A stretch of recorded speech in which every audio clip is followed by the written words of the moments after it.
Upon further review, we've rewatched this Colts' most recent preseason matchup with the Detroit Lions, and we'll tell you who really stood out in an underappreciated way. All that and much more on today's episode of Locked On Colts. Let's get to it. You are Locked On Colts, your daily Indianapolis Colts podcast. Part of the Locked On Podcast Network, your team every day.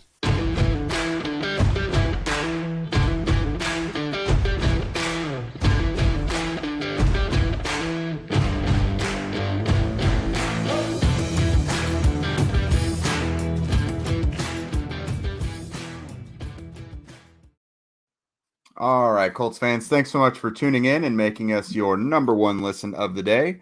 This is your daily podcast covering your Indianapolis Colts, part of the Locked On Podcast Network, your team every day. I'm Jake Arthur, joined as always by my partner in crime, Zach Hicks. On today's show, we're going to go over the Colts' most recent roster cuts, as well as the ones that they've still got to make by Tuesday afternoon's deadline. And also, Zach has poured over the coaches' film from Saturday's loss to the Lions, and he's going to tell us all about who's stuck out, both good and bad. So first, just this morning's news with the roster cuts. The Colts have to be down. The Colts specifically have to be down to 81 by Tuesday at 4 p.m. Eastern. They have that exception for Marcel Dabo, which that doesn't go into effect till next week.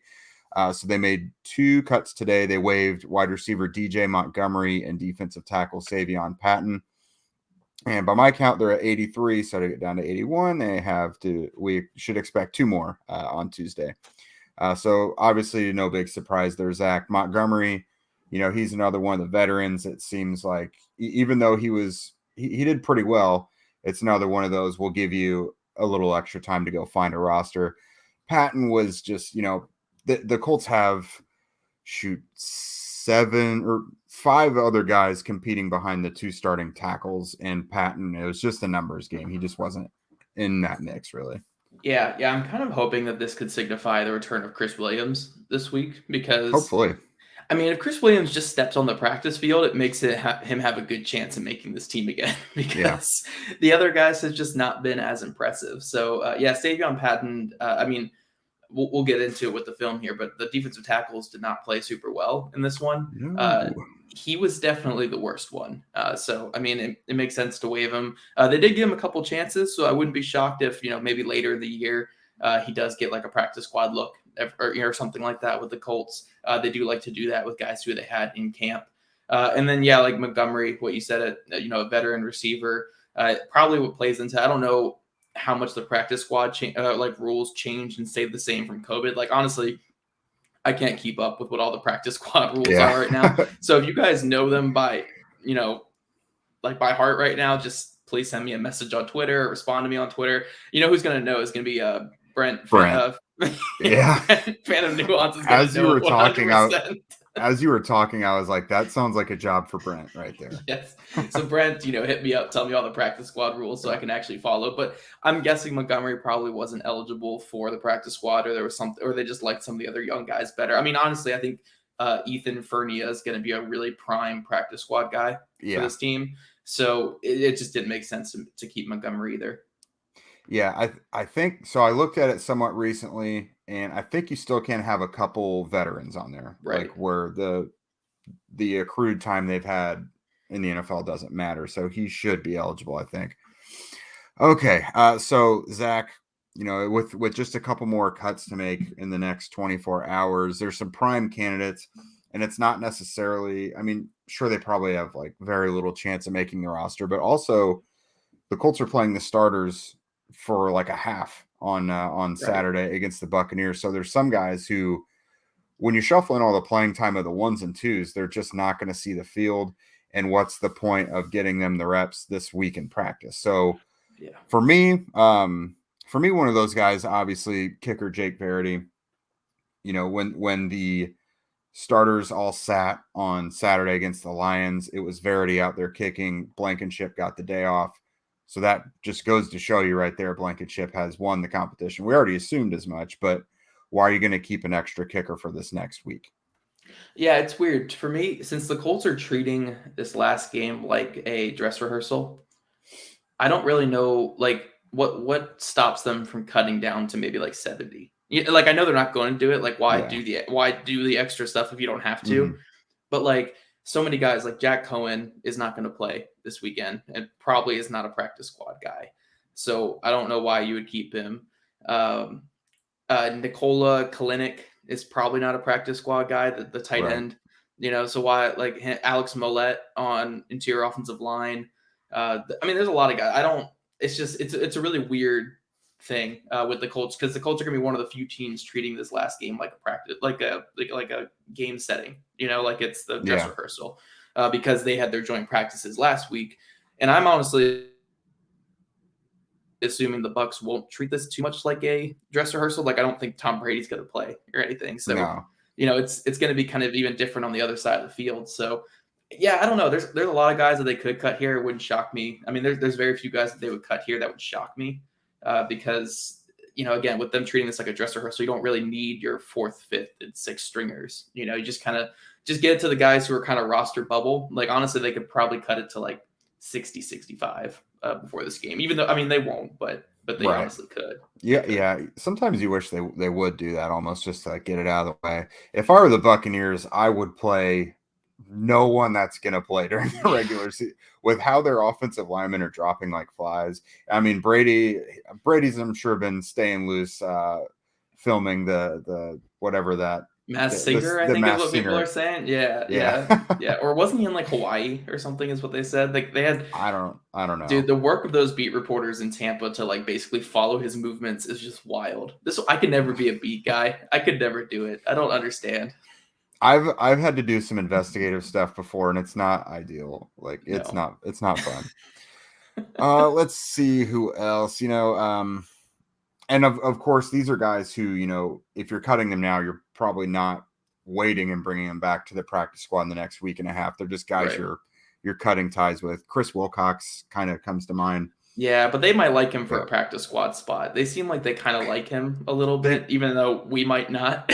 Right. Again, it's something else that's very weighted is how the Colts feel about these guys. An interesting one, and it feels to me like DJ Montgomery and Isaiah Ford at receiver would be Armani Watts at safety. I feel like he's a good special teams player and would provide some depth at safety, but we've seen so little of him. And you've got your boy Trevor Denbo, who has been awesome on special teams. Rodney Thomas has come up and shown some growth. That's one where I wouldn't be surprised. I can't say that's going to happen, but I wouldn't be surprised at all. Yeah, I would say honestly, for like 48 to 49 of these spots, we kind of know which way the Colts are going to go. I have no clue what they're going to do with that 4th safety. Like, Gut says Armani Watts still probably, but like Denbo, I think, makes a lot of sense as a special teamer, and I think Rodney Thomas makes a lot of sense as a developmental player, like kind of like a George Odom type, where it's like this guy could be a really good safety if we give him the development, but also he could be a good special teamer. So like, we want to keep him. So personally, for me, I don't know, just from watching the preseason and watching a lot of stuff this offseason, I would lean either Thomas or Denbo. I could go either way with that, but I really have no clue with that one. That one's really interesting because it really doesn't have much impact on this season. But right. It's just that's a total special teams move, is what that is. Yeah. So it's a really, really weird spot. I don't know. Armani Watts could be cut tomorrow, or he could make the team. I really don't know what that. Yeah, no clue at all. So again, NFL teams have to be down to 80 players by 4 p.m. Eastern on Tuesday. The Colts 81, and then the following Tuesday is when everyone has to make their cuts down to 53, including the Colts. Marcel Dabo's spot is a protected practice squad spot, so he won't count towards the active roster at that point. And with that, let's go ahead and talk about one of our sponsors, Athletic Greens. I started taking Athletic Greens AG1 because I struggle balancing the time to prepare healthy stuff in my diet throughout the day. And it's honestly it's really easy to do with them. Now I've been on it for a few weeks and I love it. It doesn't taste like it's super healthy. And if you've ever been someone who's had those like super green juices and drinks and stuff, you know exactly what I mean. AG1 is kind of a mild tropical taste that I look forward to every morning. It gives you a nice little sweet punch to start the day. So what is this stuff? With one delicious scoop of AG1, you're absorbing 75 high-quality vitamins, minerals, whole food source superfoods, probiotics, and adaptogens to help you start your day right. I don't know what an adaptogen is, but it sounds important. So the special blend of ingredients supports your gut health, your nervous system, your immune system, your energy, recovery, focus, and aging. Literally all the things. I've always been big on trying to get as many healthy things like vitamins, minerals, etc. into my body, killing two birds with one stone, essentially, all at once, because, I mean, who wants to try and plan out the food pyramid throughout the day? That's not awesome. Right. And, for me, my wife and I just toss it in some water in the morning, down the hatch, and we are off. It's lifestyle friendly, whether you eat keto, paleo, vegan, dairy-free, or gluten-free, and it's cheaper than getting all the different supplements yourself. Athletic Greens has over 7,000 5-star reviews, and it's even recommended by pro athletes, such as the ones you hear us yakking about every day. Right now, it's time to reclaim your health and arm your immune system with convenient daily nutrition. It's just one scoop in a cup of water every day. That's it. No need for just a million different pills and supplements to look out for your health. To make it easy, Athletic Greens is going to give you a free 1-year supply of immune-supporting vitamin D and 5 free travel packs with your first purchase. All you have to do is visit athleticgreens.com/NFL network. Again, that is athleticgreens.com/NFL network to take ownership over your health and pick up the ultimate daily nutritional insurance. Thank you guys again for making Locked On Colts your first listen every day. However you play, get the latest NFL fantasy draft tips from Locked On Fantasy Football and Locked On Dynasty. Plus, starting August 22nd, that's Monday, we're bringing you daily top 10 lists for fantasy draft week. Locked On Fantasy Football and Locked On Dynasty, available on YouTube and wherever you get your podcasts. All right, Zach. So, offense. What immediately stuck out to everyone is the passing game. Sam Ehlinger balled out. The wide receivers, Desmond Patman and Mike Strawn, had great games. What did you see, kind of the hidden stuff that doesn't just jump off if you're following the ball and things like that? Yeah, I mean, starting at the quarterback position, like Sam Ehlinger had a great game. He looked awesome, really smooth in the pocket. I'm really loving how it seemed like last year Sam Ehlinger always looked like he was just trying to get out of the pocket every single snap. It seemed like I need to get out of the pocket. I need to go. This year, he is still getting out of the pocket quite a bit, but it seems more intentional this year. It seems more like, okay, when I need to go or when I need to slide up in the pocket, I go. It's not just like when the ball snapped to me, I'm running. It's very, the way that you want it to be as a quarterback. Now, I do think he needs to hang in there a little bit more sometimes, but you can't argue with the results so far. So he's looking really good back there. The ball looks like it's coming out with a lot more velocity. He's throwing really accurate passes, which, that was always his calling card, I think, even in college. He's an accurate thrower, just not the strongest thrower. But yeah, he's taken some great strides, and I think the film backs it up. So he had a great day. I do think Nick Foles had a good day too. Like, I know it was just the one drive, so he doesn't really get too much, pub for the drive that he had, but I didn't see any issues with what he did out there. He threw a couple nice balls. I mean, the deep throw to Des Patman was on the money and allowed Patman to go make a play for it.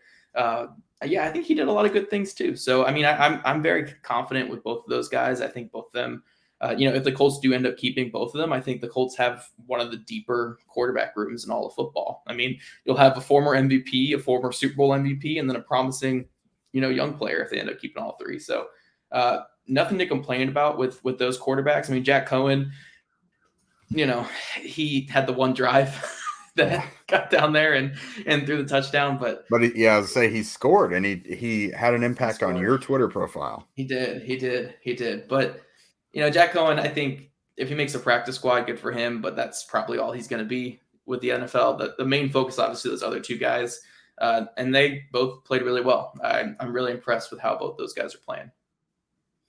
Yeah, and so the quarterback room is obviously nothing to worry about. Among the running backs, I'm real curious what you've been seeing from Devontae Price lately. Has he been growing at all? Because I mean, I know he was hurt for about a week or so, and he's getting some more run. I think he's a good practice squad candidate to have. He's a big body guy who's fast. He had a couple nice special teams reps too. I think he ran down one of the kick returners on one of the long returns or whatever. He like ran the guy down and stopped it before it was a bigger return.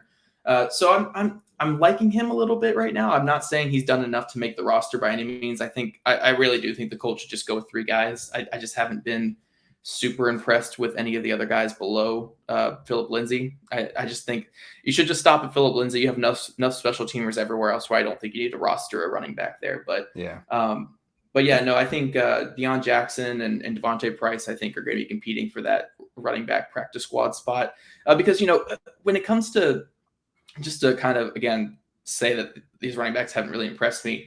Yes, the O-line has not been blocking well. The second team O-line has not been run blocking super well. These running backs are missing holes, and they're not really creating much. I mean, it's kind of a push-pull. They're both kind of at fault for the lackluster run game here in the preseason. So I don't know. I'm not super impressed. Phillip Lindsay, I think, is easily RB3, and I think that he's a lock for the roster. But the guys behind that, I probably wouldn't keep a 4th one. Yeah, but before we get to that offensive line that you mentioned, the one that's kind of been maligned all summer, what did you see from the pass catchers, wide receivers and tight ends? That's honestly, from our experience, seeing the numbers this summer, that's been one of the most hot button topics, those groups. Yeah, no, I'll start with the 2 guys that we are like pseudo starters or like starters basically, and Alec Pierce and Kylie Branson. Not huge days for those guys, but they looked steady out there. Kylie Branson had a nice catch on that sail route on Desmond Patman's long 20-something yard catch. It was actually him and Kylie Branson did a little switch release, and that's what freed up Patman underneath. It was a really nice route by Kylie Branson to kind of shed that, to kind of be like the shield for Patman to catch and run. So Colts love that. They do. Yeah. And something I love about Kylie Branson is we've seen a lot this preseason. The Colts on a lot of passing downs are doing 3-by-1 sets. They're having 3 receivers to one side and then Kylie Branson by himself on the backside. They've done that a ton this preseason. And, it's not like he's running vertical. It's going to be like little hooks or it's going to be little drags. And I think the Colts are hoping that they can isolate him with linebackers and safeties on that backside a lot and just let him use his athleticism to get open. So I think it's going to be a good year for Kylie Branson as long as he can catch the ball when it's thrown his way. Yeah, it's going to be a good year. Alec Pierce looks better and better every week. I know he didn't play too much in this one, but the couple snaps he did play, he looked really good in a press snap against Jeff Okudah. That little bunch drag route where he fought for a first down was really nice. So Alec Pierce is always catching my eye. And then obviously the 2 stars of the day, Des Patman, Mike Strawn, they both looked as good as expected on film. And I think that they have solidified themselves as wide receiver 5 and 6. I'm thinking so too. It would take some real nonsense or an injury this week for either of those guys to not make it at this point, I think. And then the offensive line, you kind of uncovered that, French Fries had a great game last week. So what did you see from the guys this week? Yeah, no, I think it was Will Fries and Bernhard Raimann were the stars on this offensive line this week. I mean, they were. I really have a lot of confidence in the backup offensive lineman because I think Fries is turning into a really, really good pass blocker on the interior. Like, obviously, he hasn't been tested by anybody that's like a starting defensive lineman. But last year, you could see in the preseason, he was getting driven back on every play. It was a lot of bull rush. He was playing very upright. He was playing wide with his hands. This year, he just seems so much more powerful. And the word that keeps coming to mind is sturdy. Every time that he's facing any kind of bull rush or guys are trying to use power on him, he's just not moving. Like, he looks really strong and really confident out there. And then Bernhard Raimann had an outstanding bounce back week. Looked really confident with his hands.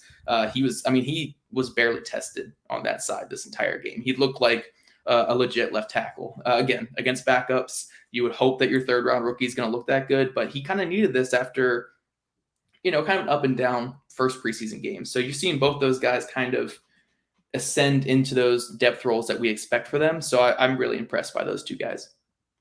And that's really a testament to both of their determination to get better. You had a big thing on Will Fries last summer after the Colts drafted him. The guy is obsessed with improvement. I mean, I've seen it this summer too in training camp. He's had his share of getting overpowered in the one-on-ones. It's mostly been, I feel like it was mostly power stuff that he struggled with. But he's really coachable. You see Quentin Nelson or Chris Strauss come up and coach some of these guys. and he really takes it to heart. And Bernhard Raimann, he's cut from the same cloth. Like the guy, Right. literally before he makes it back to the group after he loses a rep, he's already beating himself up there, and he's like, I already know what I need to do. But now but both of those guys they have the mentality you want, and they're physically gifted and can get there. So, man, to see them actually improving in a game setting is definitely refreshing to see. Yep, absolutely. Now, guys, we're going to jump into the defense here in just a second, but we have a quick word from LinkedIn. As you gear up for fall, you need the right people on your team to help your small business fire on all cylinders. LinkedIn Jobs is here to make it easier to find the people that you want to talk to faster and for free.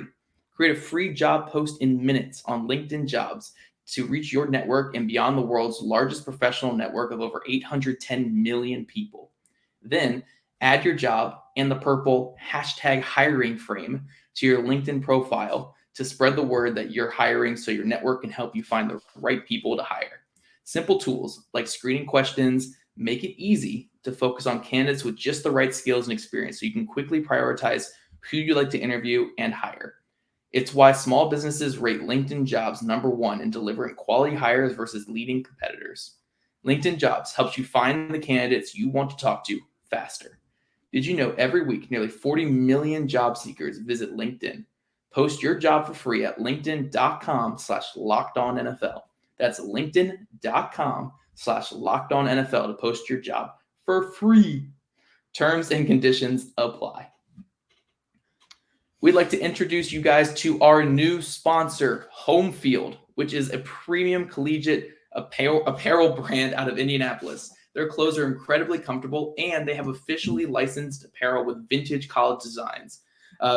Being a local brand to Indianapolis, the Colts reached out to Home Field for an exclusive partnership to launch this collection of Home Field Colts apparel. And apparently we're big enough deals where we got that as well. So, we're going to be getting in on that a little bit.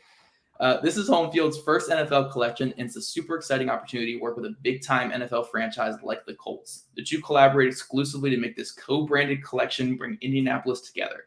They've got 6 items for you to dig into so far: a hoodie, a crew neck, 2 t-shirts, joggers. I'm all for joggers. I need more joggers for sure. And a jacket. It's the perfect collection to kick off the season, especially if you guys need some new digs for the season. It's an exciting new chapter for the Colts, so make it an exciting new chapter for your weekend wardrobe too. Why not? This collection officially launches on Saturday, August 27th at noon Eastern time. Home Field was nice enough to set us up with some new threads. I haven't got mine yet because I live all the way across the country, but when I do, guys, it's all I'm going to be wearing out here in Virginia. So, I'm going to be the only Colts fan in Virginia, but, they'll be able to notice me because I'll just have my shiny blue Colts gear on. And it won't be because of Carson Wentz either. No. Well, they'll come up and yell at me about, my opinion of Carson Wentz, I'm sure. Oh, Commanders New customers can get 15%. Right. New customers can get 15% off their purchase from Home Field with code LOCKEDONCOLTS at checkout from homefieldapparel.com. Alrighty, Jake. I am worn out from talking, so I'm going to kick it to you here in a second. But let's talk some film on the defensive line. I'll start with the defensive tackles. Whew. Yikes. Yeah, it wasn't pretty on film. I will give credit to the Lions in this one. They duoed the Colts defensive tackles to death in this one. If you guys are unfamiliar with what duo is as simple as it sounds. You have 2 double blocks on the interior defensive tackles to create that vertical displacement right there at the line of scrimmage to give space for your running back to have at least a couple yards free every single snap. The way to counter that is have defensive tackles that know how to eat double teams and have linebackers that are quickly reacting and flowing to those spots. And I'll kind of slide in my linebacker discussion here with the defensive tackles. The Colts kind of failed on both ends in this one. Forrest Ryan, you could tell it was kind of his first game out there. He made a couple plays, a couple nice tackles, but he was kind of second guessing himself a little bit. You could see kind of some of the other linebackers as well. They were just kind of second guessing. They were kind of looking for the pass when a run was coming right at them. And these defensive tackles were getting blown off the ball by these double teams. I think Eric Johnson had a couple nice reps where he stood in there. Byron Coward had 1 or 2. Curtis Brooks had a couple where he just blew up the play before he could before the double team really got him. But once they got the duo on those guys, I mean, it was over. It was an ugly game for the defensive tackles. And it's hard to really specify which guys were good. I mean, Curtis Brooks, again, I think he had like 2 plays where he disrupted in the backfield. But, I mean, besides that, it was not great. Yeah, overall an ugly game. I mean, it'll obviously look different once the season's here, because exactly how you described the way to attack those duos is like, okay, well, the Colts starting front 7 sounds like he'd be able to handle that no problem. Yeah. Grover Stewart eating double blocks, Okereke and Leonard flowing to the ball and getting through in space. Yeah. So it's not something to be concerned about once the season comes, but with these young guys who don't necessarily know all what they're doing, not great. Right. Yeah. Jump into defensive end. Ifeadi Odenigbo looked awesome in this one. Very disruptive. Dayo Odeyingbo, again, just looks like a hurricane on every snap with the way the arms are just everywhere. But I'm telling you, man, if he makes contact with you first, like you gotta withstand that storm coming at you, because I couldn't imagine trying to block that. He took out the 3 guys against the Bills. Yeah, it's just it's so powerful, and it's long too, because it's 36-inch arms too. He's gonna get you first, and then it's gonna come with such power and like just him being like a ferocious pass rusher. So I really do think once he really gets his plan down, he gets his feet under him, he's gonna be a really good pass rusher for the Colts. But Tae Kwon Lewis, I think right now is probably ahead of him. And Tae Kwon Lewis, just to segue to him, I mean, he played awesome. Looked explosive, looked precise, looked quick, looks awesome after that knee injury. And then a player who I think could use a bounce back week coming up is Ben Banogu. Ben Banogu, with his other 3 guys all stood out. Ben Banogu kind of just like, he looked fine. He didn't look bad. He had a couple of run stops. I think I charted like 2 or 3 hurries. So I mean, it was fine. But when you had Odenigbo with 7 pressures, you had Dayo with 5, you had Tae Kwon with like 4 and like 10 snaps. You want to see Ben Banogu kind of match those guys when he was just kind of, it was kind of fine on the day. It wasn't anything special. Yeah, it's not like there's been some big drastic drop off with Banogu. It's just mostly been staying stagnant for the most part. And I did see, like, I commented that the other day on the show that if he doesn't win that dip to the outside, then he almost isn't going to get it at all. I've actually noticed, not to cut you off, but I've actually noticed he mainly wins with the swipe to the inside. It's setting up that speed, and then he swipes back inside. But the reason you set that up is because you have a dip to the outside. When the pocket gets wider. Right. Yeah. He has those 2 there, but it's like he doesn't have the power to win once the O-lineman's on him. So you want to see that get a little better. But again, this is a guy who's barely played. So it's hard to improve when you're not really playing. So I don't know. It's a tough call. But I don't think he was bad by any means. It's just you want to see him kind of match Odenigbo and Dayo in that game. Yeah, I think I noticed him, and I'm sure you can corroborate that. I think he got through on a stunt, and he put some pressure on there and flushed the quarterback out of the pocket. So I took note of that. That wasn't too bad. Defensive back wise, there was a couple guys I know that during the game I thought did pretty well. Anthony Chesley, I thought had a pretty decent game.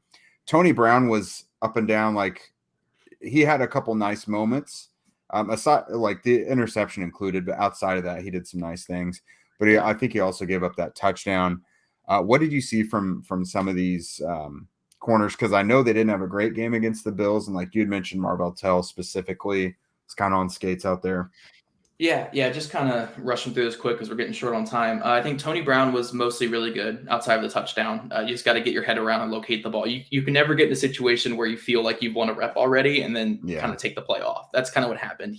Especially in the end zone. Right. He kind of thought he had it covered, so he kind of didn't try to locate the ball, and then the ball was there, and Kennedy made a great play.